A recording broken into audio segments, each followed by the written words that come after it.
क्षण कर्म चेतन बंधकारु, कर्म के अवसान का कह कर स्वरूप यथार्थ जग का, जो किया उपकार है उसके लिए जिन वाणी माँ को वंदना शत बार है, वंदना शत बार है, वंदना शत बार है। केना कर संति श्लथयन्ति वस्तु तत्त्वमितरेण, अन्तेन जयति नीति मंथान नेत्रमिव गोपी। हम सब आचार्य समंत भद्र स्वामी द्वारा रचित आप्त मीमांसा का अध्ययन कर रहे हैं, जो स्यादवाद का महत्वपूर्ण ग्रंथ है, और इसीलिए स्यादवाद से संबंधित श्लोकों का भी प्रतिदिन पाठ कर रहे हैं। आज मैंने जो मंगलाचरण के रूप में श्लोक पढ़ा है, उसे आज से 1000 वर्ष पहले आचार्य अमृत चंद्र स्वामी ने पुरुषार्थ सिद्धि उपाय, बहुत सुंदर ग्रंथ है पुरुषार्थ सिद्धि उपाय, उसमें 225 नंबर पर लिखा है। ये श्लोक पुरुषार्थ सिद्धि उपाय का 225वां श्लोक है, और इसमें स्यादवाद की बहुत अच्छी बात कही है, बहुत प्रसिद्ध है। ये श्लोक स्यादवाद को समझने के लिए बहुत महत्वपूर्ण माना जाता है, सारे विश्व में प्रसिद्ध है। और एक अनेकांत नाम की पत्रिका निकलती है, उस पत्रिका पर तो ये हर अंक में कवर पर छपता है, ऐसा बढ़िया ये एक पत्रिका है।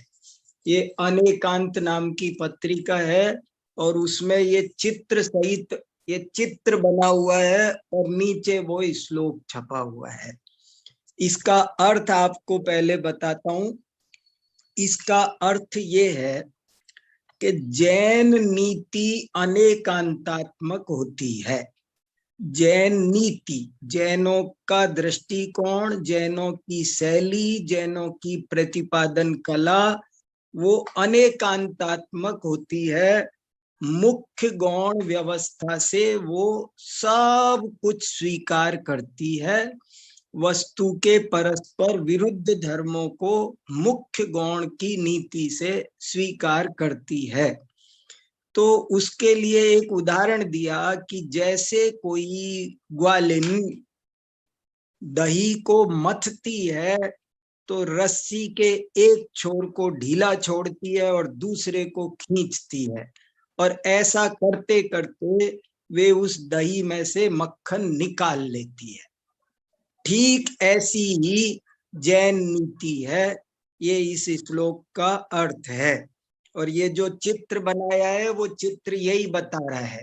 ये मथानी है, और ये घड़े में दही है, और ये रस्सी से उसको खींचा जा रहा है, ढीला किया जा रहा है। बहुत ही ज्यादा मार्मिक और बहुत ही ज्यादा महत्व। 1 घंटे, ये जो श्लोक आपको सुना रहा हूं ना, कभी हमें मौका लगेगा तो एक एक श्लोक पर 1 घंटे मैं आपके साथ चर्चा करूंगा, तब ये स्पष्ट होंगे वास्तव में। अभी तो मैं आपको ऐसे ही संकेत कर रहा हूं, क्योंकि बहुत विद्वान आप लोग सब हैं, अपने आप इसमें से माल निकाल सकते हैं। स्यादवाद का क्या स्वरूप है, देखो, मैं जोर देकर कहना चाहता हूं कि हमको स्यादवाद का स्वरूप अभी अच्छे से समझ में नहीं आया, ऐसा मुझे लगता है। मैं बार बार जैसे प्रश्न आ रहे हैं, जैसी चर्चा करनी पड़ रही है अपने को जोर दे करके, ऐसा लग रहा है कि हम अभी स्यादवाद को अच्छे से समझ नहीं पा रहे हैं। और वही मेरा आप सबसे बहुत विनम्रता के साथ, बहुत शांति से, बहुत निष्पक्ष होकर के मैं स्वयं भी चिंतन कर रहा हूं और आपसे भी चाहता हूं कि आप इस विषय पर थोड़ा गहराई से चिंतन करें कि स्यादवाद का वास्तव में स्वरूप क्या है। जिस स्यादवाद को जैन दर्शन का प्राण कहा जाता है, जिस स्यादवाद के बिना एक पंक्ति भी नहीं कही जाती है, उस स्यादवाद का सच्चा स्वरूप क्या है ये लोगों को पता नहीं है। लोग गोलमाल करते रहते हैं, बड़े बड़े वक्ता करते रहते हैं, बहुत घोटाले। मुझे इतने साल हो गए स्यादवाद को सुनते सुनते, लेकिन ये मैं आपको बताऊं, संसार में अमृत नाम की कोई चीज है तो स्यादवाद है भैया। मैं बहुत अच्छे मन से सबसे कहना चाह रहा हूं, देखो मैं तो दर्शन शास्त्र पढ़ता हूं, पढ़ाता हूं, 40 साल हो गए मुझे।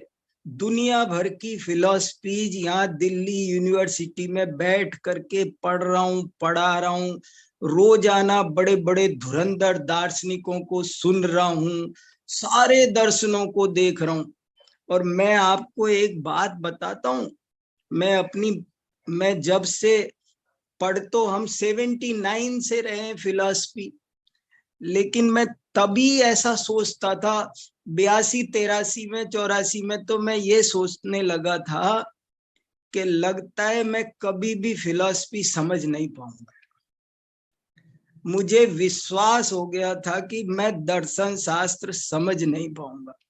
और जैसे जैसे दूसरों के दर्शन शास्त्र पढ़ने लगा, तब तो ऐसे लगा था कि अब तो मैं उलझ ही जाऊंगा, और कौन सही है कौन गलत है, अपन कहाँ मकड़ी के जाल में हाथ डाल दिया, कहाँ घुस गए।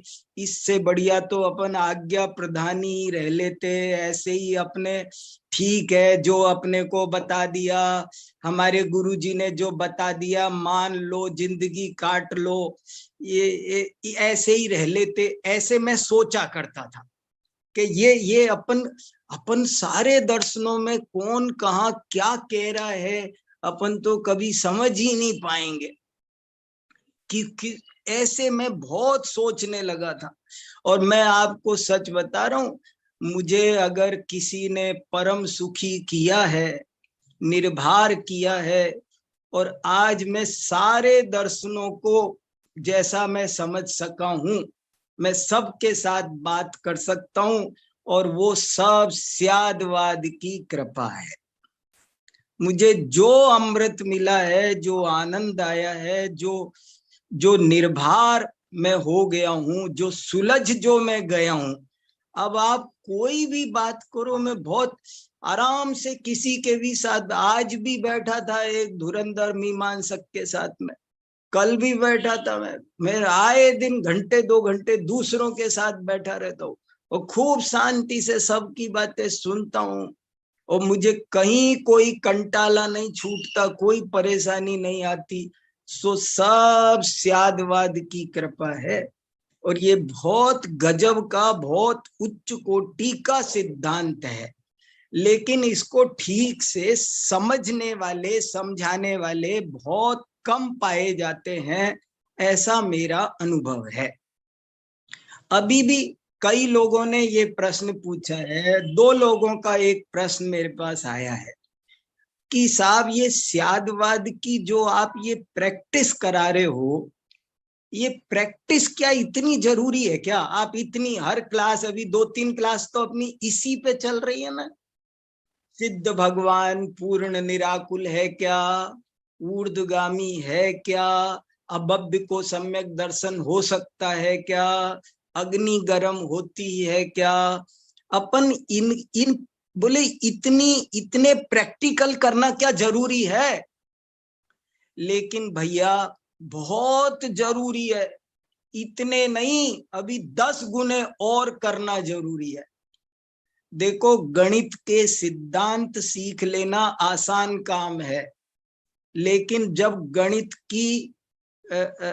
की प्रॉब्लम सॉल्व करके दिखाओ तब पता चले। फिजिक्स की थ्योरी समझ लेना अलग बात है, केमिस्ट्री की थ्योरी समझ लेना अलग बात है, लेकिन उसको प्रैक्टिकल करके दिखाना। लेबोरेटरीज क्यों बनाई है? सैकड़ों प्रयोग करो। ऐसे ही मैं कहता हूं, इस स्यादवाद को अच्छे से समझना हो तो ये प्रयोग खूब करना चाहिए, तभी तो आपको नयवाद समझ में आएगा। कैसी कैसी विवक्षाएं बनती है, कैसे कैसे। अगर आपको अभव्य को सम्यक दर्शन वाला प्रयोग नहीं बताया होता तो नाम निक्षेप से कोई चीज बैठती है, स्थापना से कोई घटित होती है, ये कैसे समझ में आता? अग्नि की शीतलता नहीं समझाई होती तो वस्तु शब्दात्मक, अर्थात्मक, चित्रात्मक, ये कई प्रकार की होती हैं, ये कैसे समझ में आता? इसलिए ये प्रयोग करना, ये प्रैक्टिकल घिसाई ज्यादा जरूरी है, बहुत ज्यादा जरूरी है, तरह तरह से। अब देखो, ये बात कि सिद्ध भगवान पूर्ण निराकुल है, अब इसको अगर हमने घिसाई नहीं की होती तो हमें समझ में आता, वो आनंद आता। कोई समझ पा रहा है इस बात को? मैं आपको फिर जोर दे के कह रहा हूं एक दफे, क्योंकि अभी मेरे पास में जैसे प्रश्न आए ना तो मुझे संतोष नहीं हो रहा कि मेरे सब लोग समझ गए हैं, इसलिए मैं थोड़ा समय लगा रहा हूं। सबको, अपन को तो सबको समझ में आना चाहिए ना। अब मैं फिर जोर दे के कह रहा हूं कि एक बार तो पहले इसको समझो। हमारे सब वीरसेन आचार्य और अकलंक आचार्य का उदाहरण है, मेरा अपना घर का नहीं है, इसलिए मैं अपने उदाहरण छोड़कर उनके पर टिक रहा हूं। उन्होंने साफ साफ लिखा, कौआ काला नहीं होता, कौआ कौआ होता है, कौआ काला नहीं होता। और ये लाइन अंडरलाइन करो, यदि कौआ काला हो तो उसका सब कुछ काला हो जाए, और दुनिया में जो जो काला है वो सब कौआ हो जाए। अगर ये बात समझ में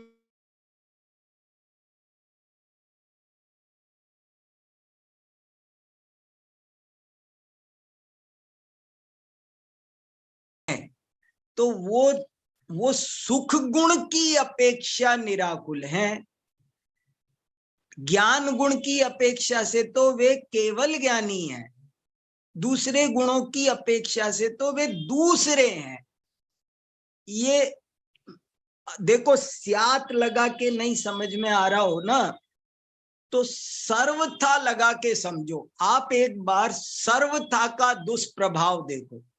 मैं तो ये कह रहा हूं कि आप एक बार किसी भी वाक्य में सर्वथा लगाओ, सर्वथा, और फिर उस पर विचार करो कि अब क्या हुआ। और आचार्य कह रहे सर्वथा तो लगा ही रहता है, स्यात नहीं लगाया तो आपने, इसलिए स्यात लगाना जरूरी है। यदि हम कहते हैं कि सिद्ध भगवान सर्वथा निराकुल है तो इसका मीनिंग क्या हुआ? अब क्या हुआ ये तो सोचो। अब तो सोचो कि क्या हम ऐसा कह सकते हैं कि सिद्ध भगवान सर्वथा निराकुल हैं? यदि सर्वथा कहते हो तो ये बड़ा खतरनाक शब्द है। इससे सिद्ध हो जाएगा कि वे भूतकाल में भी निराकुल थे, संसार दशा में भी निराकुल थे। सर्वथा लगाने से ये सिद्ध होगा, और सर्वथा लगाने से ये भी सिद्ध होगा कि वे सुख गुण के अलावा बाकी गुणों में की अपेक्षा से भी वे निराकुल है, ज्ञान गुण की अपेक्षा से भी केवल ज्ञानी सिद्ध नहीं होंगे वो। ये वस्तु का स्वरूप है। स्यादवाद तत्व मीमांसा के लिए है। वस्तु अनंत धर्मात्मक जटिल है, उसको समझने के लिए ये स्यादवाद सिद्धांत है, इसलिए हमें समझना है। और देखो, एक प्रश्न मेरे से पूछा है संजना जी ने, प्रश्न पूछा है, देखो देखो आप सब सोचना कैसे कैसे प्रश्न है। आत्मा वस्तुतः तो चेतन ही है, वह तो प्रमेयत्वादि गुणों से अचेतन कहा जाता है।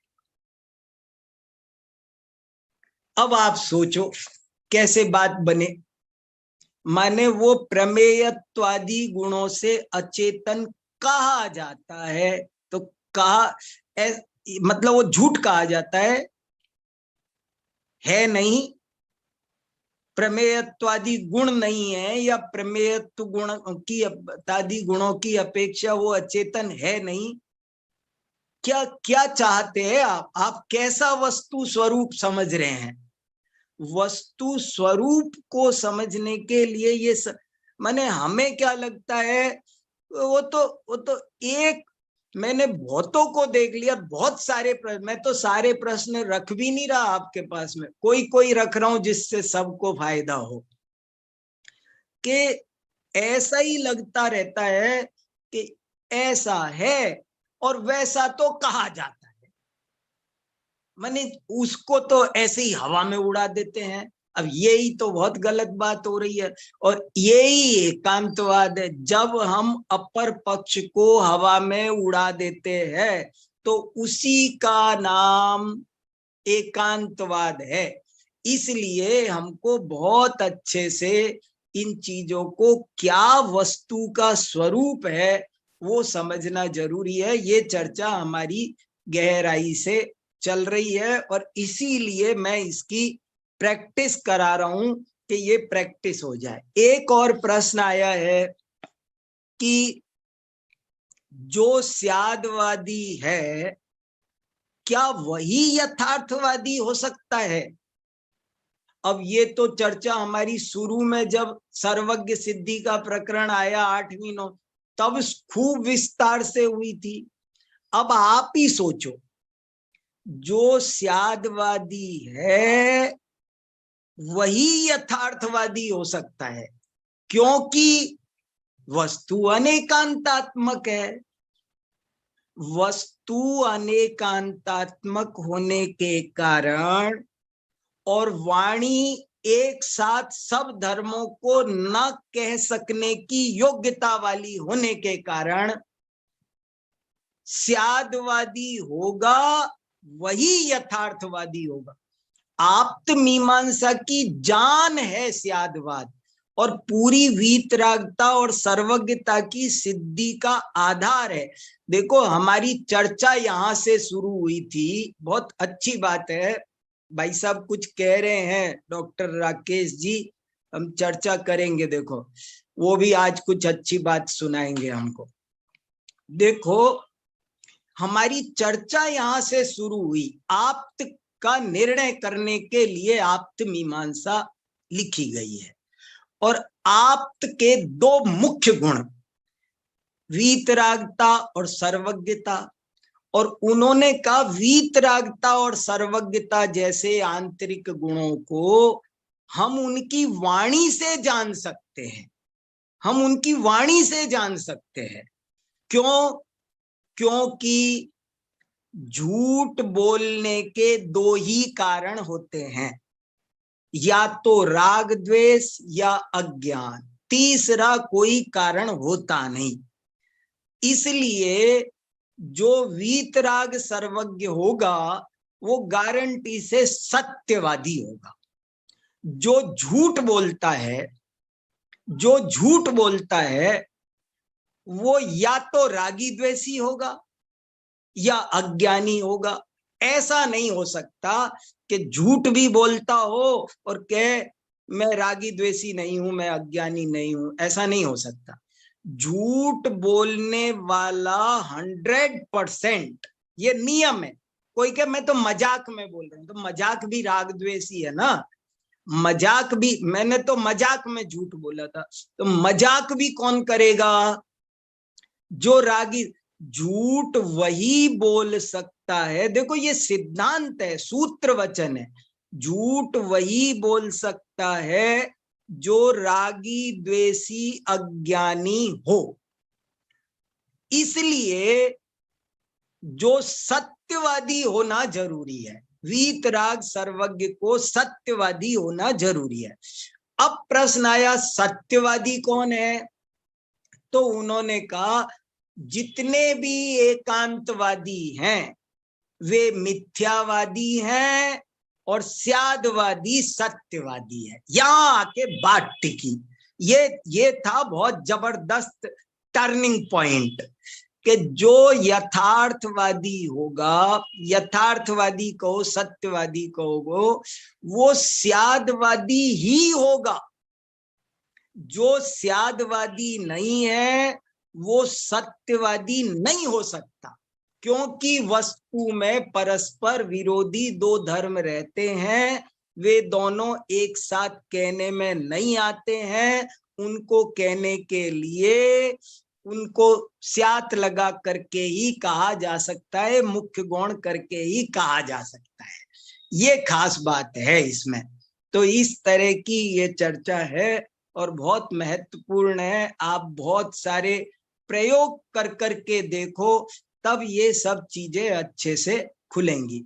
चलो अब हम हमारी आप्तमीमांसा की अगली कारिका पढ़ें। भाई साहब राकेश जी कुछ कह रहे हो तो सुन लेते हैं हम अभी। अच्छा है, बहुत बढ़िया।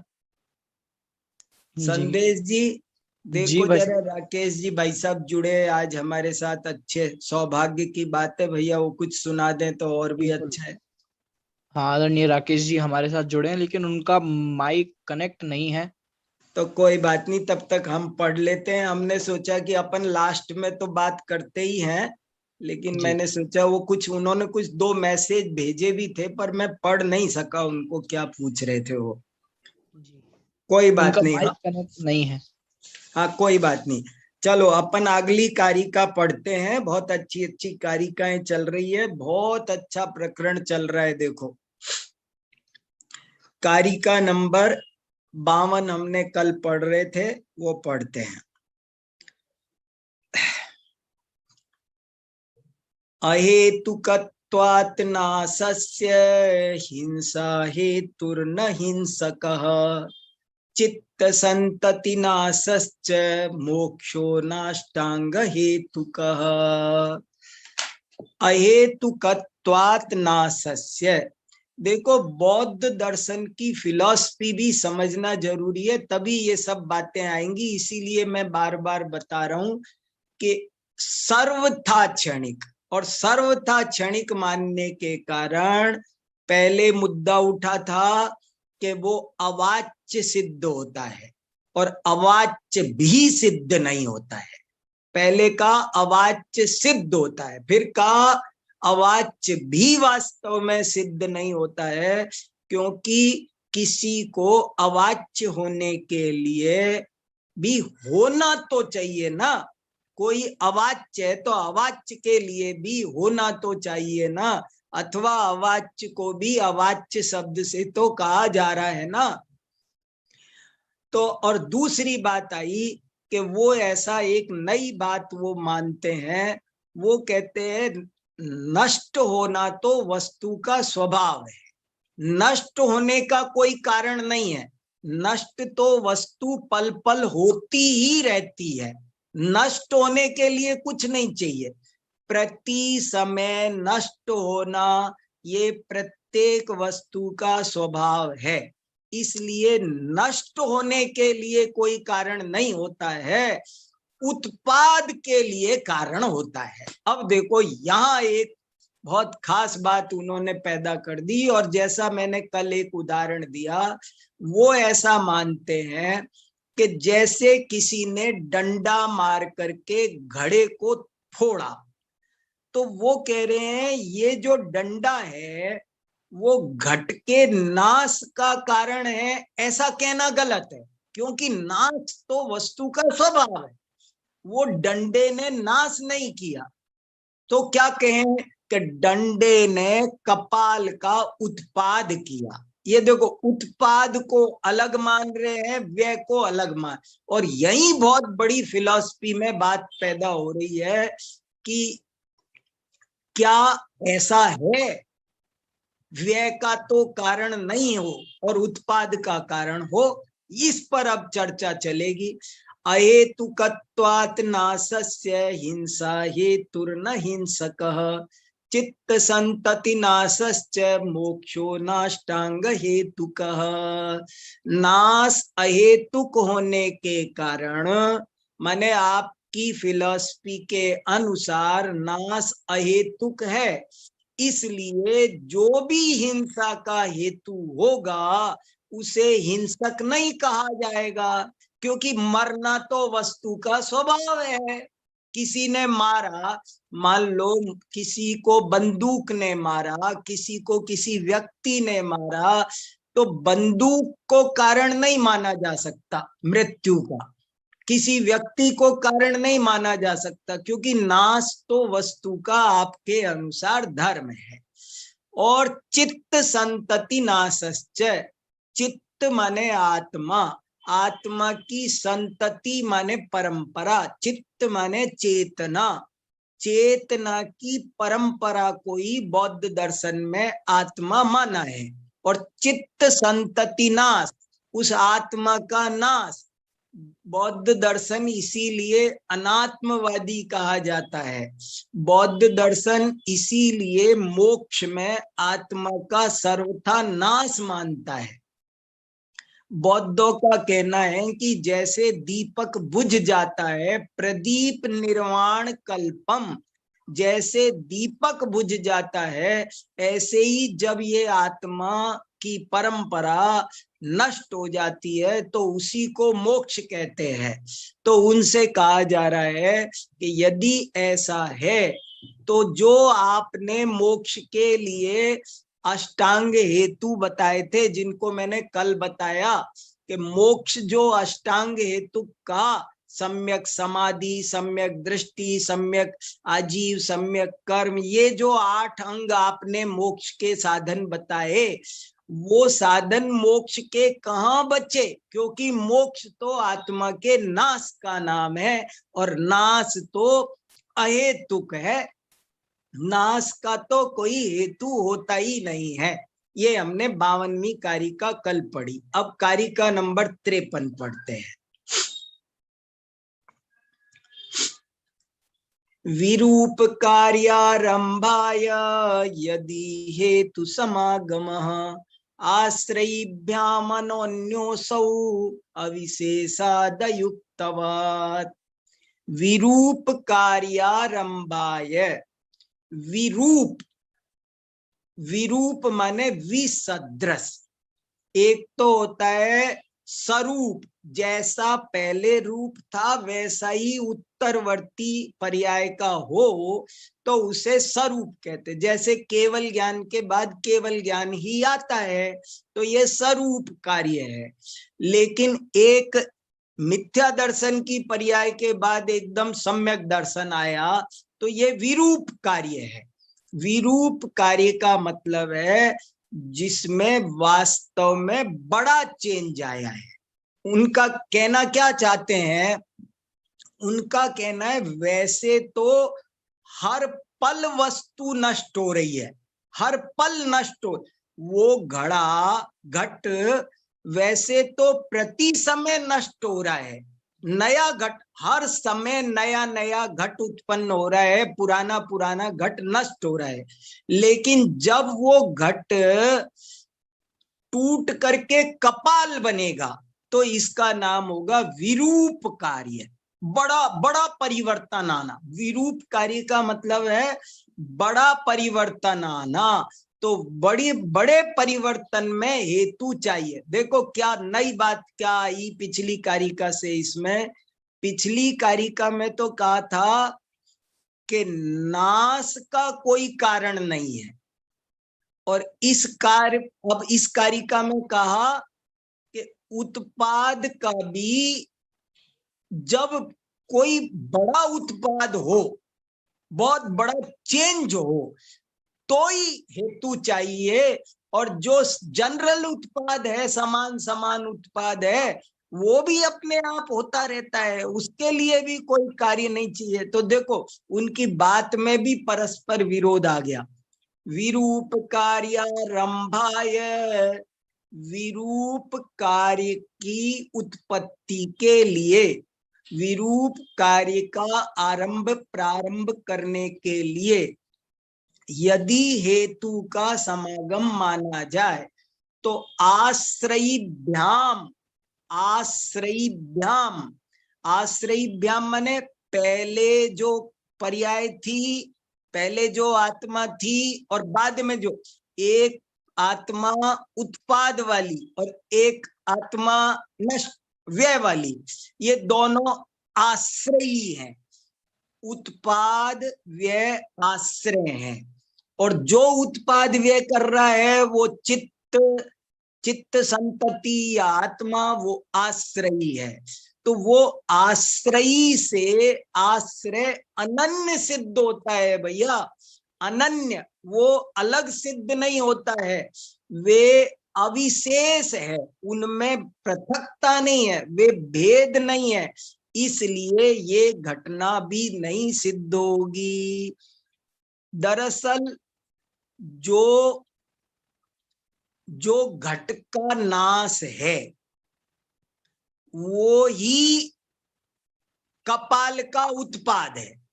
पूर्व पर्याय की अपेक्षा से जिसको व्यय कहा जाता है उसे ही अगली पर्याय की अपेक्षा से उत्पाद कहा जाता है। और जब या तो व्यय भी अहेतुक होगा और उत्पाद भी अहेतुक होगा, और दोनों, और अगर एक सहेतुक होगा तो दोनों सहेतुक होंगे। यदि नाश अहेतुक है तो उत्पाद भी अहेतुक होगा, क्योंकि उत्पाद नाश से और उनके आश्रयी से अपृथक है, वो अलग नहीं है, वो वही है, वो भिन्न भिन्न नहीं है।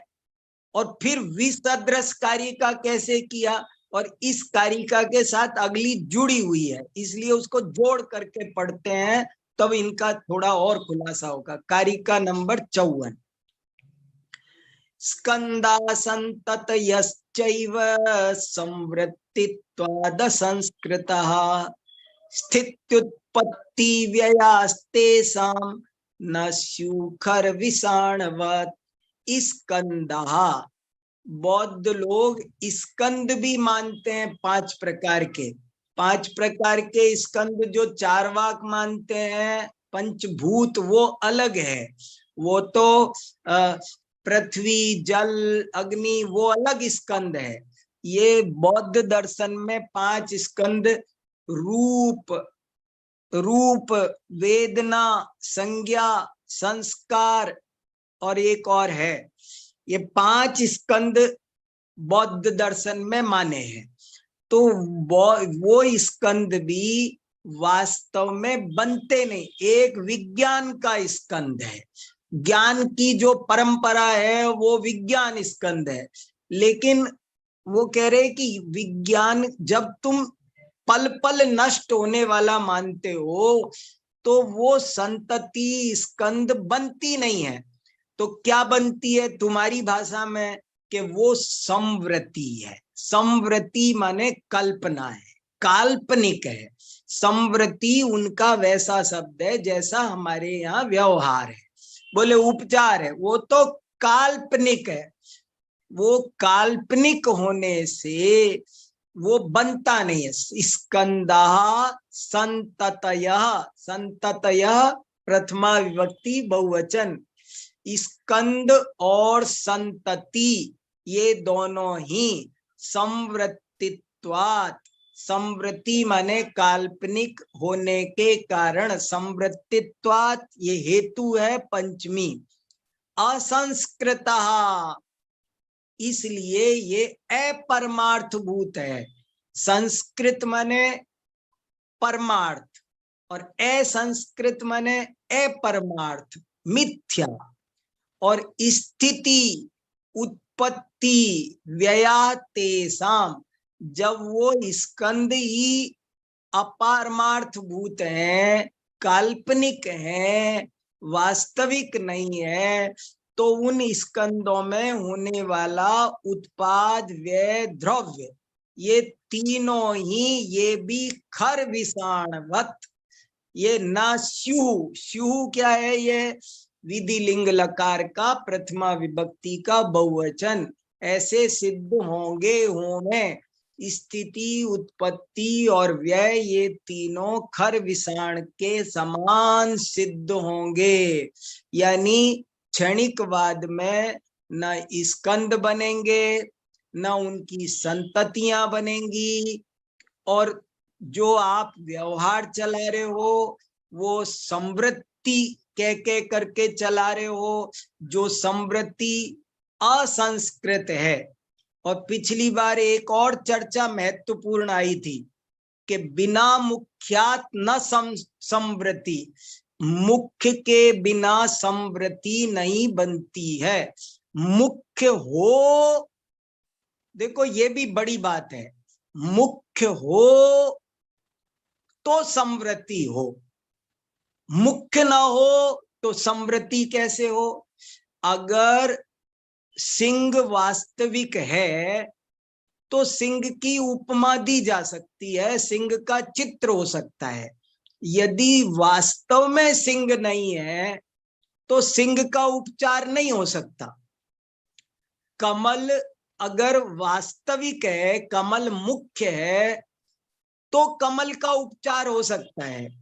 कमल मुख्य कमल नहीं है तो उपचार कमल नहीं हो सकता। बिल्ली में शेर का उपचार तब हो सकता है जब असली शेर हो, तो समवृत्ति को भी माना जाए तो तभी माना जा सकता है जब मुख्य हो। मुख्य नहीं हो तो समवृत्ति भी नहीं बनती है। क्षणिक एकांत में सर्वथा मानने में कोई अर्थ क्रिया नहीं बनती है। कल हमने इस बात पे बहुत चर्चा की कि सर्वथा लगाने से क्या हानि है। पदार्थ अर्थ क्रिया नहीं करता है। कोई भी सर्वथा लगाते ही वो कोई भी बात, एकांतवादी की बात भी सिद्ध नहीं होती है। वो जो शून्य कहता है, वो जो अभाव कहता है, वो जो कहता है वो भी सिद्ध नहीं होता। उसके लिए भी उसे स्यादवाद चाहिए ही चाहिए। अभाव सिद्ध करने के लिए भी स्यादवाद की शरण चाहिए, उसके बिना अभाव की भी सिद्धि नहीं होती है।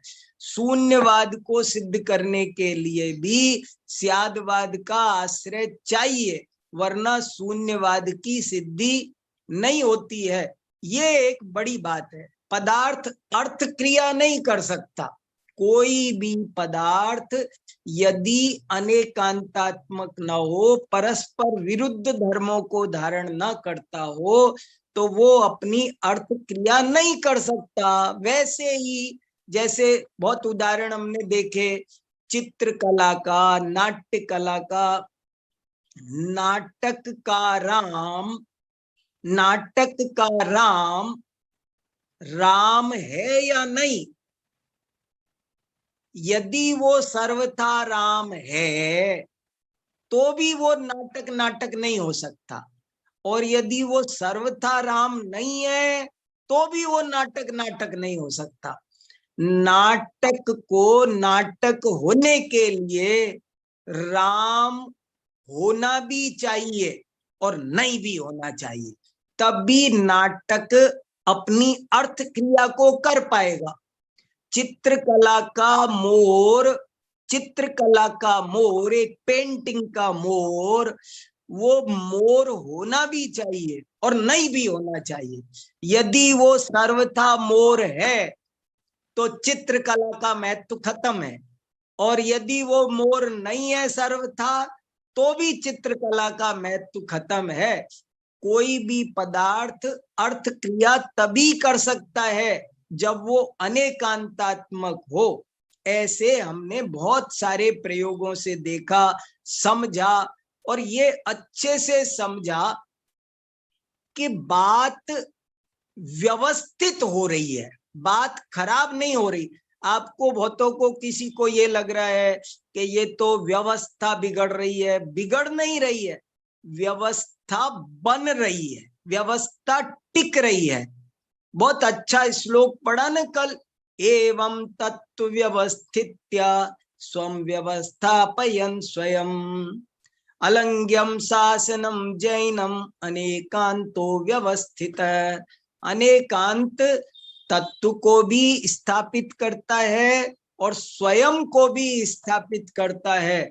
ऐसा अलंग्य शासन ये स्यादवाद है। इसका एक दफे हमको, आपको, सबको स्वरूप अच्छे से समझ में आना चाहिए, तब जाकर के ये सारी बातें हमको न्याय शास्त्र की, दर्शन शास्त्र की तभी समझ में आ सकती है। यदि हमको ये स्यादवाद का स्वरूप अच्छे से समझ में नहीं आया तो हम पूरी बातों को ठीक से नहीं समझ पाएंगे। और सर्वथा लगा हुआ होता है, हर वाक्य में सर्वथा लगा हुआ है। मैं पुरुष हूं, अब इस वाक्य में सर्वथा लगा हुआ है। और सर्वथा का मतलब जानते हैं, मैं सर्वथा पुरुष हूं, तो सर्वथा पुरुष का मतलब है मुझे अनादिकाल भूतकाल में भी पुरुष ही हूं मैं, और अनंत काल बाद भी मैं पुरुष ही हूं। सर्वथा का मतलब क्या, ये तो देखो। इसीलिए स्यात लगा करके वो सर्वथा के विष का परिहार करते हैं। ऐसा स्यादवाद का सुंदर स्वरूप है। चलो अब आप लोग सुनाओ कुछ।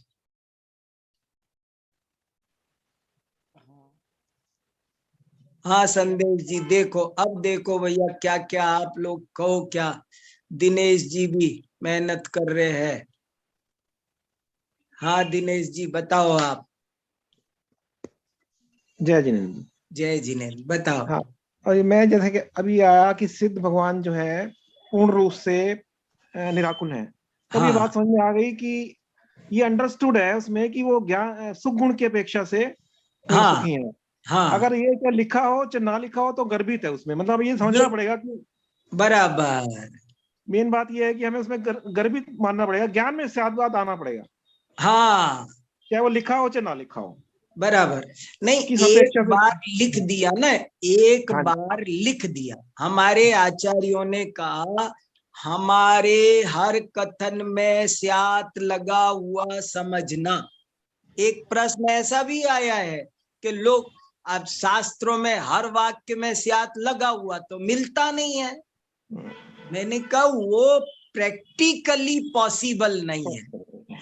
प्रैक्टिक भाषा का स्वरूप ऐसा है कि वो प्रैक्टिकली पॉसिबल नहीं है, लेकिन उन्होंने कह दिया हमारे हर वाक्य में स्यात लगा हुआ ही समझना, ये कह दिया उन्होंने।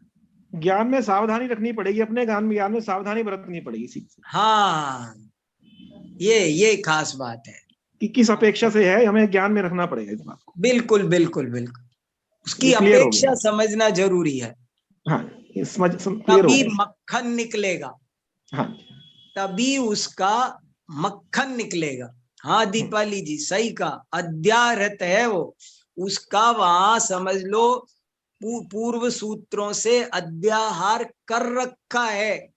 स्यात तो जिन वचनों में स्यात लगाई हुआ है, हर आचार्य का, जिनवाणी लेखक के हर वाक्य में स्यात पद लगाई हुआ है, क्योंकि भाषा का स्वरूप ऐसा है कि यदि स्यात नहीं लगाएंगे तो वहां सर्वथा लगा हुआ अपने आप आ जाएगा। वो तो जगह आपने पार्किंग की जगह छोड़ी, दूसरी लग जाएगी। वो तो वहां तैयार ही खड़े हैं, आपको खाली करने की जगह देर है। इसलिए वहां पर सर्वथा का परिहार करने के लिए स्यात लगाना अनिवार्य है। नहीं लगा हो तो लगा हुआ समझ लेना चाहिए। अध्यार्थ का क्या अर्थ हुआ पंडित? अध्यार्थ अध्याहार का मतलब होता है एक दफे कह दिया, आगे सब जगह ले लेना। ठीक। पूर्व एक बार कह दिया और बाद में आगे जितने भी वाक्य आएंगे हम नहीं लगाएंगे, आप पूर्व सूत्र में लगाया था वहां से ले ले। जैसे सम्यक दर्शन ज्ञान चारित्राणी मोक्ष मार्ग, तो सम्यक दर्शन में तो सम्यक शब्द लगा हुआ है, अब ज्ञान में क्या करें, ज्ञान में तो नहीं लगा हुआ। अरे बोले अध्याहार करो, पहले से वहां से उठाकर यहां भी लगाओ। सम्यक चारित्र में वो चारित्री लिखा है, बोले नहीं वहां सम्यक पहले लिखा था ना, वहां से अध्याहार करो। अध्याहार मैंने जहां से उसका हरण करके यहाँ लाओ उस शब्द को उसका अंदर अंदर उसको यहाँ भी हरण करके लगाओ। बहुत अच्छा। हमारे साथ आदरणीय राकेश जी भाई साहब जुड़ गए हैं। हाँ मैं निवेदन करूंगा। हाँ आदरणीय राकेश जी भाई साहब, आप ये कहना चाह रहे हैं क्या कि हाँ। यदि स्यादवादी है, हाँ मूलतः स्यादवादी है, तो वो स्याद शब्द का प्रयोग करे या ना करे लगा हुआ समझ लेना चाहिए। हाँ और यदि कोई स्यादवादी नहीं है हाँ तो वो स्याद शब्द का प्रयोग करे भी अथवा वो तो करेगा ही नहीं, पहली बात। हाँ तो हाँ जो है उसके हर वाक्य में सर्वथा लगा हुआ है, ऐसा कहना चाह रहे हैं आप कि बराबर। सब वाक्यों में स्याद शब्द प्रयोग, आपने ऐसा कहा था कि हाँ। सर्वथा शब्द लगा समझना चाहिए। हाँ तो मेरे को लग रहा है सर्वथा शब्द वो स्यादवादी जो नहीं है उसके लिए क्या? हाँ, उनके लिए देखो, वो तो भाषा की एक सामान्य नीति है, भाषा का सामान्य स्वरूप है। अगर हमने कहा कि कौवा काला, कि हमने कहा कि कौवा काला है, तो इस वाक्य में यदि हमने कुछ लगाया नहीं है स्यात जैसा, तो वहां पर उसका अर्थ यही है कि कौवा काला ही है। ये वहां पर स्यादवादी के वचन का क्या मतलब हुआ? तो स्यादवादी के वचन का मतलब भाई हमने ये तो हम तो ये मालूम ही है कि हम तो रंग की अपेक्षा ही कह रहे हैं कि कौवा काला है, ये हमने पूरा वाक्य स्यादवादी है हमने तो लच्छा तो लगाई हुई है, फिर आप उसको मिथ्या कैसे सिद्ध कर रही है? या तो हम आपका इनकार करें। देखो दो बात है, एक तो आपकी आवाज ठीक से नहीं आ रही, दो दिक्कतें हैं। एक तो हमको अच्छे से समझ में नहीं आ रहा,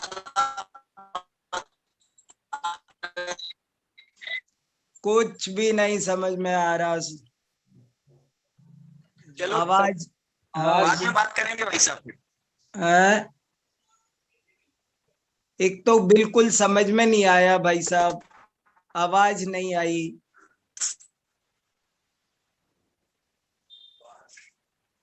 ठीक है भाई साहब, बाद में बात करूंगा मैं फोन पे।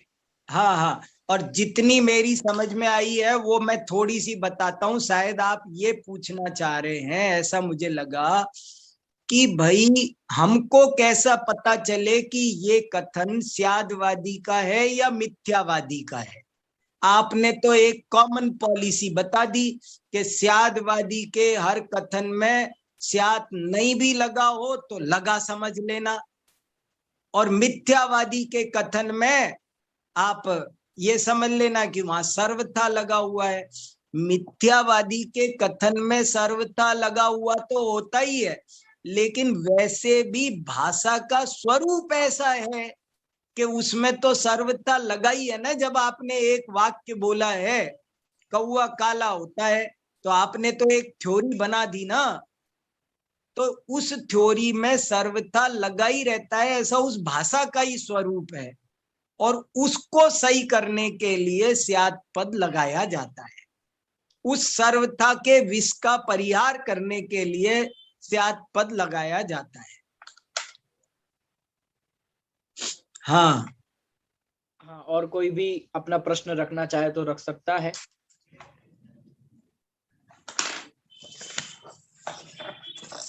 हाँ शैलेश जी, हाँ संजना जी बोलिए। सर जो हमने पूछा था वो मतलब हमने स्याद की अपेक्षा ही लगाया था वो। हाँ मैं समझ गया आपकी बात को, लेकिन देखो मैं फिर जोर दे रहा हूं आपको। जी फिर से एक वाक्य इंपॉर्टेंट समझो, मैं कई दफे बोल चुका हूं, वस्तु में मुख्य गौण नहीं होते हैं, मुख्य गौण वाणी में होते हैं। ये लाइन बहुत इंपॉर्टेंट है। मुख्य गौण वस्तु में नहीं होते हैं, हाँ जी मुख्य गौण प्रयोजन वसात कोई वक्ता करता है। ठीक। तो वस्तु, अब सवाल ये, मुझे पहले अपन को सिंपली आत्मा का स्वरूप समझना है। तो आत्मा को चेतन क्यों कहा? कि वो चेतन धर्म को मुख्य करके कहा। पर उसमें एक चेतन धर्म ही नहीं है, उसमें जितना प्रधान चेतन है जैसा वैसा ही उसका अचेतन। वास्तव में आत्मा चेतना चेतनात्मक है, ये वस्तु स्थिति है। हाँ जी अपन को क्या, अपने कहने में क्या आ रहा है कि आत्मा चेतन है पर अचेतन तो कहा जाता है। हाँ जी तो हमने अचेतन को वस्तु में ही कमजोर कर दिया। हाँ जी हमने वस्तु में मुख्य गौण मान लिया। हाँ वस्तु में मुख्य गौण नहीं है। वाणी में है। वस्तु में जितना पावरफुल चेतनत्व धर्म है उतना ही पावरफुल गुणों में पर्यायों में ये वस्तु भेद रूप है कि अभेद रूप है, नित्य है कि अनित्य है, भाव है कि अभाव है, यही तो समझाया जा रहा है कि वस्तु भावा भावात्मक है, नित्या नित्यात्मक है, भेदा भेदात्मक है। यदि एक को ही आपने वस्तु में मुख्य मान लिया तो आप एकांतवादी हो गए। आपने प्रयोजन वसात दूसरे को गौण करके कोई शिक्षा ग्रहण कर रहे हो, करा रहे हो, वो एक न्यारी बात है। लेकिन वस्तु में तो नित्या नित्यात्मकता सब वैसे तो नित्य है पर अनित्य तो कहते हैं, तो कर दी गड़बड़। हाँ जी और ऐसा भी नहीं करना है कि 51% तो नित्यता है और 49% अनित्यता है, गड़बड़ हो जाएगी। हाँ जी ठीक है सर, यही गड़बड़ है, ये खास बात है। हाँ जी समझ आ गया। मतलब हाँ जी, वाणी की अपेक्षा हमें कहना है बस। हाँ हाँ हाँ ठीक है। मुख्य गौण वाणी में होते हैं, वस्तु में नहीं होते हैं। ये बहुत बड़ा सिद्धांत है, आपको रोज रोज काम आएगा। क्या चीज छोटी है, क्या चीज बड़ी है, सब जगह काम आएगा। ठीक है सर, थैंक यू सर। बहुत बढ़िया, बहुत अच्छा। हाँ, और भी किसी का कोई प्रश्न हो तो रख सकते हैं। आत्ममीमांसा की 52 और 53 54 नंबर की कारिका आज हमने पढ़ी है। चैट्स में भी कुछ बातें आ रही हैं। बिल्कुल सही बात है, आत्मा पुद्गल है, कर्म की अपेक्षा, नो कर्म की अपेक्षा आत्मा को भाव पुद्गल दी, ही। हाँ वो संदर्भ दे रहे हैं कि भाव दीपिका में लिखा हुआ है, तो ठीक है, बिल्कुल सही है। अरे एक जगह नहीं, हम लोग पढ़ते नहीं है, बहुत जगह लिखा हुआ है। परमात्म प्रकाश में बाकायदा गाथा है, कारिका है, वो दुआ दे रखा है, उसमें भी लिख रखा है। हम थोड़ा व्यापक अध्ययन करते नहीं है, इसलिए हमको पता नहीं है, नहीं तो आगम में ही सब विवक्षाएं मौजूद है। बिल्कुल, बहुत लोगों का ऐसा कहना होता है कि 50-50% दो धर्म है, ऐसा भी नहीं है। हाँ, जितना 100% दूसरा धर्म भी है और उसका परस्पर विरोधी धर्म भी 100% ही है। देखो मैं तो एक बात और मेरे चित्त में रहती है, अपन सब लोग जो यहाँ पर पढ़ रहे हैं न्याय शास्त्र को गहराई से, उनसे ये भी कहना चाहता हूं कि देखो, समय निकालकर स्वाध्याय बहुत करो, अध्ययन बहुत करना जरूरी है। ये दुनिया तो ऐसे ही चलती आई है और ऐसे ही चलती रहेगी, लेकिन अपने को टाइम निकालकर, मैं तो यूं कहता हूं रोज 200 पेज पढ़ो, रोज 200 300 पेज पढ़ो। मेरे को एक घटना बहुत मेरे जीवन में परिवर्तन लाई, वो घटना बता रहा हूं आपको। एक ऋषि हुए हैं अक्षपाद, अक्षपाद नाम के ऋषि हुए हैं। उन ऋषि का ओरिजिनल नाम तो गौतम था, उनका नाम अक्षपाद तो पड़ गया था। और पढ़ क्यों गया था कि वे पढ़ने के बहुत शौकीन थे, इतने शौकीन थे पढ़ने में, इतना उनका पढ़ते ही रहते थे जब देखो तब। तो एक बार पढ़ते पढ़ते वे जंगल में पहुंच गए, पढ़ते पढ़ते जंगल में पहुंच गए और खाई में उतर गए। और जब खाई में उतर गए तो वहां कोई वन देवता प्रकट हुआ। ये कैसा पढ़ाकू मिला मेरे को आज पहली बार।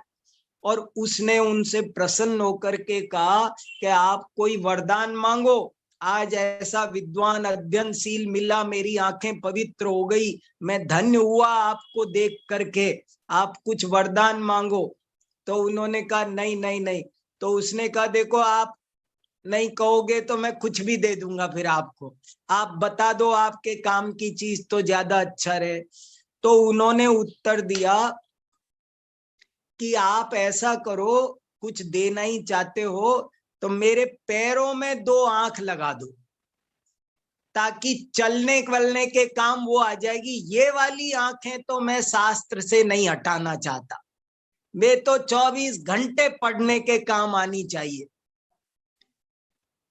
तो मेरा तो यही कहना है, देखो जैन समाज शुरू से बहुत कम व्यापार करती है और बड़े न्याय नीति से थोड़े में ही हमने देखा 12-12 बजे बड़े लोग सेठ दुकान खोलते थे, 4 बजे बंद कर देते थे। हम लोगों को औरों की नकल नहीं करनी चाहिए। सुबह 6 बजे से लेकर के रात 11 बजे तक, 10 बजे तक ये आजीविका, घर गृहस्थी, दुनियादारी के कामों में, दुनियादारी के कामों में घंटा 2 घंटा पर्याप्त है। जो मिल जाए वही ठीक है।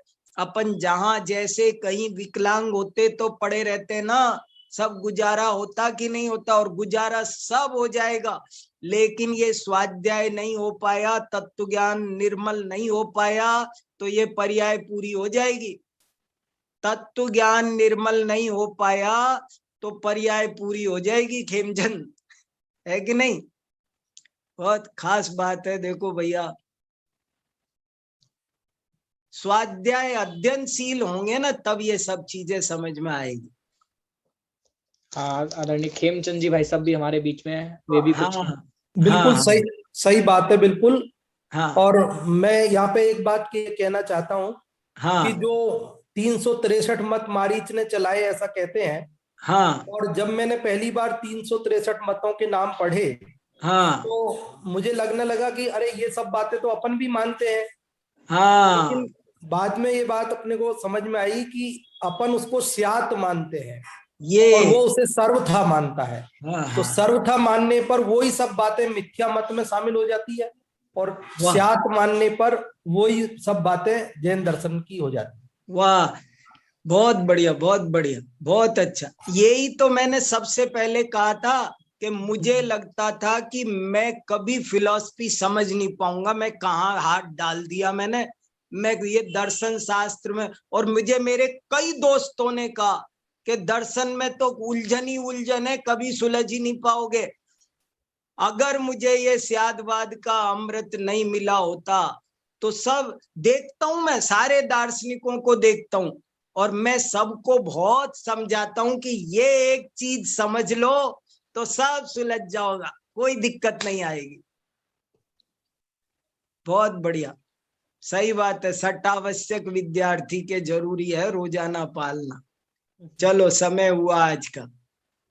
बिल्कुल।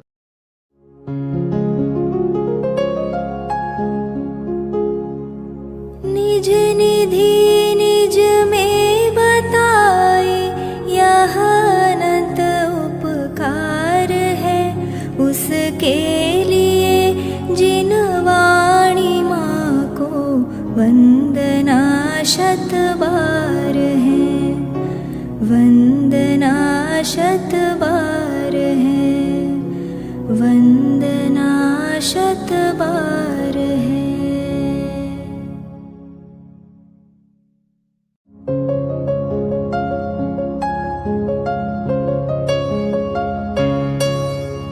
हे जिन वाणी भारती तो ही जपो दिन रैन, जो तेरी शरणा गहे सो पावे सुख चैन। जा वाणी के ज्ञान ते सूझे लोकालोक, सो वाणी मस्तक नवो सदा देत हो ढोक, सदा देत हो